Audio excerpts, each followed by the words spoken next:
बिस्मिल्लाहिर्रहमानिर्रहीम। अस्सलाम वालेकुम वीवर्स। उम्मीद है कि आप सब बिल्कुल खैरियत से होंगे, खुशबाश होंगे। तो वीवर्स, आज मैं आप लोगों के लिए लेकर आई हूँ बहुत ही मज़ेदार मटन बिरयानी की रेसिपी। ये बहुत इजी और झटपट बन जाने वाली रेसिपी है और खाने में भी बहुत मज़ेदार ये बनती है। जैसे आप रेस्टोरेंट्स वगैरह में खाते हैं, शादियों वगैरह पर खाते हैं, बिल्कुल वैसे बनती है। और साथ ही मैं आप लोगों के साथ कुछ टिप्स एंड ट्रिक्स भी शेयर करूँगी जिसको फॉलो करके आप परफेक्ट बिरयानी बना सकते हैं। इसलिए वीडियो को स्किप किए बगैर कंप्लीट देखिएगा। तो सबसे पहले हम गोश्त को गलाने के लिए प्रेशर कुकर का इस्तेमाल करेंगे और यहाँ मैंने लिया है तकरीबन 1.25 किलो मटन। 1.25 किलो मटन के हिसाब से मैं बिरयानी बना रही हूँ। जब हम इसमें चावल ऐड करेंगे तो तकरीबन ये 3 kg बिरयानी बनेगी। तो ये 3 kg बिरयानी के लिए परफेक्ट रेसिपी है। इसमें हम शामिल करेंगे 4 अदद मीडियम साइज़ के प्याज। प्याज़ों को हमने मोटा मोटा काट लेना है क्योंकि हम इसको प्रेशर लगाएंगे तो ये गल जाएगा। और साथ ही अब हम इसमें शामिल करेंगे लहसुन अदरक का पेस्ट 2 टेबल स्पून भर के। अब इसमें हम शामिल करेंगे 4 अदद बड़े साइज़ के टमाटर। टमाटरों को भी हमने रफली कट कर लेना है। बिरयानी में अगर आप टमाटर और प्याज ज़रा ज़्यादा इस्तेमाल करेंगे तो इससे बहुत अच्छी बिरयानी बनेगी। अब इसमें हम शामिल कर देंगे नमक 1 टीस्पून भर के। अब इसमें हम शामिल करेंगे थोड़ा सा साबुत गरम मसाला, जिसमें मैंने ली है 2 अदद मोटी इलायची, थोड़ा सा ज़ीरा और 1 इंच का टुकड़ा दालचीनी का। मटन या बीफ पकाते वक्त आप इसमें बड़ी इलायची का इस्तेमाल ज़रूर कीजिएगा, इससे गोश्त में से जो स्मेल आती है वो ख़त्म हो जाती है। हल्दी शामिल कर देंगे इसमें हम 1 टीस्पून भर के। अब इसके बाद हम इसमें शामिल करेंगे 1/2 कप पानी, क्योंकि अब हमने इसको लगाना है प्रेशर और पानी आपने बिल्कुल ध्यान से डालना है। 1/2 कप से ज़्यादा आपने इसमें पानी ऐड नहीं करना, क्योंकि टमाटर और प्याज का अपना पानी भी जो है रिलीज़ होगा। कहीं ऐसा ना हो कि अगर आप इसमें पानी ज़्यादा डाल दें तो गोश्त ज़्यादा गल जाए, तो इससे बिरयानी ख़राब हो जाएगी। तो पानी आपको ज़्यादा डालने की ज़रूरत नहीं है, ये इतने में ही गल जाएगा। प्रेशर कुकर की सीटी चलने के बाद हम इसको 10 मिनट का टाइम देंगे, तो ये इतने टाइम में गल जाएगा। और अगर ना भी गले तो आप इसको दोबारा से बंद करके प्रेशर लगा सकते हैं। तो देखिए यहाँ 10 मिनट के बाद गोश्त तकरीबन गल चुका है। इसमें अभी थोड़ा सा पानी बाकी है, तो इसलिए मैंने इसको खुले मुँह वाले बर्तन में शिफ्ट कर लिया है और इस पैन में अब हम इसको पकाएंगे और इसका पानी ड्राई कर लेंगे अच्छे तरीके से। तो जैसे ही पानी ड्राई हो जाएगा तो इसके अंदर हम शामिल कर देंगे कुकिंग ऑयल।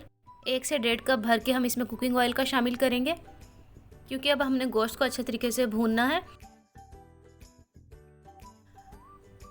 ऑयल शामिल करने के बाद अब इसकी हम अच्छे तरीके से भुनाई कर लेंगे ताकि गोश्त अच्छे तरीके से फ्राई हो जाए और इसकी स्मेल बिल्कुल ख़त्म हो जाए। तो देखिए हम गोश्त को हमने कर लिया है फ्राई। अब इसमें हम बाकी के मसाले शामिल करेंगे।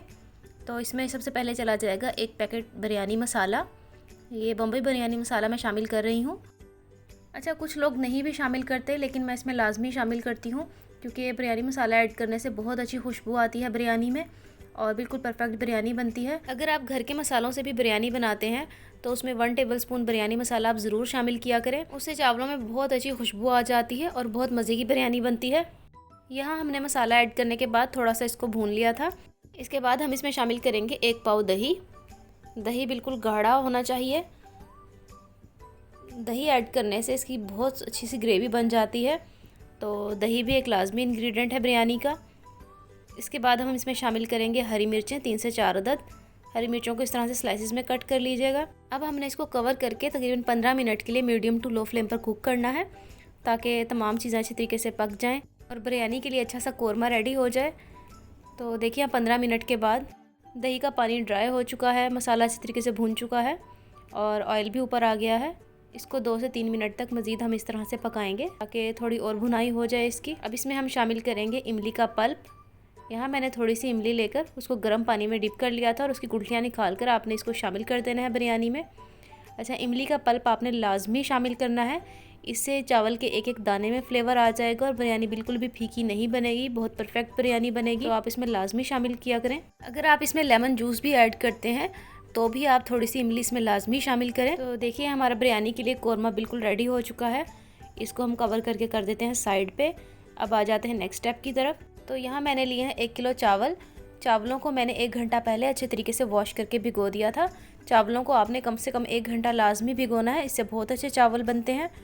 और यहाँ अब हम चावलों को कर लेंगे बॉयल, जिसके लिए यहाँ हम एक पैन में ले लेंगे खुला पानी और इस पानी में हम शामिल करेंगे 2 टेबल स्पून भर के नमक का, क्योंकि यहाँ मैंने 1 kg चावल लिए हैं। जो ग्लासेस में अगर मैयर करें तो वो 3 गिलास बनते हैं, तो 3 गिलास के हिसाब से आपने इसमें 2 चम्मच भर के नमक के डाल देने हैं। इससे बिरयानी में नमक की रेशो बिल्कुल ठीक रहेगी। चावलों को हमने इतना बॉईल करना है कि इसमें बस एक कनी रह जाए। देखिए यहाँ चावल अच्छे तरीके से बॉईल हो चुके हैं। चावलों को हमने ओवर कुक नहीं करना, वरना चावल टूट जाएंगे और बिरयानी ख़राब हो जाएगी। तो ये यहाँ बॉईल हो चुके हैं। या हम फ्लेम को कर देंगे ऑफ़ और चावलों को हम एक छल्ली में डालकर छान लेंगे। उसके बाद हम आ जाते हैं नेक्स्ट स्टेप की तरफ।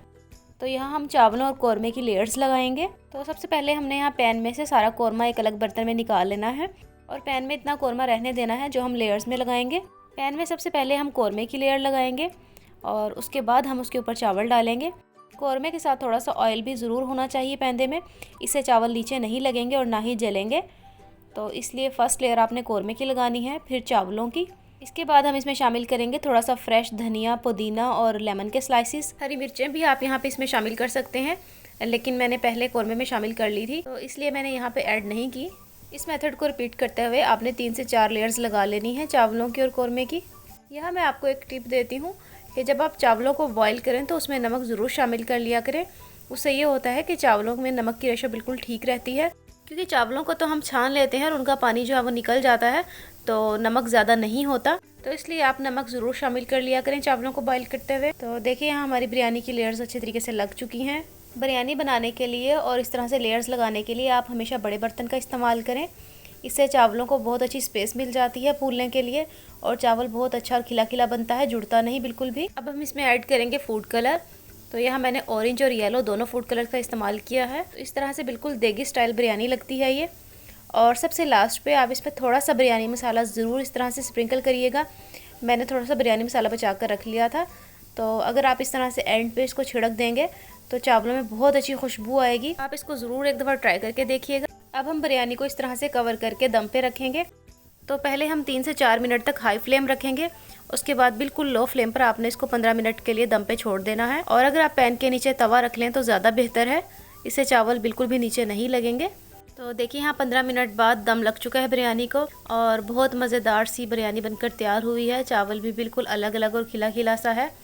आपने इसमें चम्मच ज़्यादा नहीं चलाना वरना चावल टूट जाएंगे। अब हम बिरयानी को कर लेंगे डिश आउट। तो इस बिरयानी को आप रायता, सैलड वगैरह के साथ सर्व करिएगा। ये बहुत मज़े की बिरयानी बनती है। आप इस रेसिपी को ज़रूर एक दफ़ा ट्राई करके देखिएगा, बिल्कुल इन्हीं टिप्स और ट्रिक्स के साथ। अगर ये रेसिपी आपको अच्छी लगी हो तो कमेंट सेक्शन में फ़ीडबैक ज़रूर दीजिएगा। वीडियो को लाइक और शेयर ज़रूर करिएगा और साथ ही साथ मेरे चैनल को जल्दी से सब्सक्राइब कर दें और साथ ही साथ बेल आइकन को प्रेस कर दें। मिलते हैं एक न्यू रेसिपी के साथ, तब तक के लिए अल्लाह हाफिज़।